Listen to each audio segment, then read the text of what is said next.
Hello and welcome to another Wellness Wednesday. This week I wanted to take some time and talk about weight loss. Last week I touched on our weight not affecting our health, but at times, even if we are physically active, our weight can influence how our body functions. And when it gets to that point is when we want to figure out the best way to manage weight loss for long-term success. I always want to mention long-term success because our bodies do an amazing job of functioning in its current state. So when a person loses a lot of weight, their body is still functioning like they are at the weight that they used to be. So your body still wants to eat what your body needed at that weight. And so our brain is constantly stimulating us to eat more. We're hungry. We're not getting what we're used to. We want more food.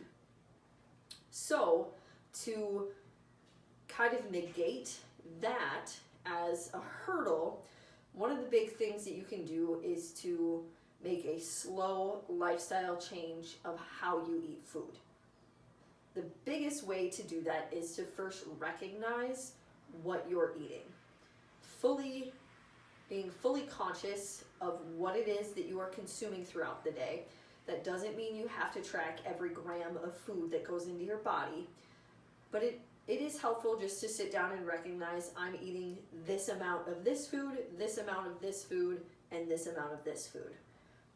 It helps you to visualize what you're eating, and then you're making conscious decisions on how much you eat. The other thing to avoid when trying to do a long-term weight loss is processed foods, because they are processed in a way that you don't get a ton of nutritional value from them, but they stimulate your brain. They taste really good. They light up all kinds of pleasure sensors in your brain, so you want to consume more. But they're fairly empty calories, so your body doesn't get much out of those.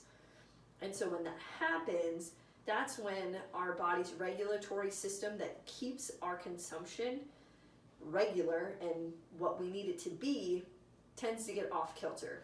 And that's how it's easy to overconsume food and gain weight. So we want to try to get rid of as much processed food as you can.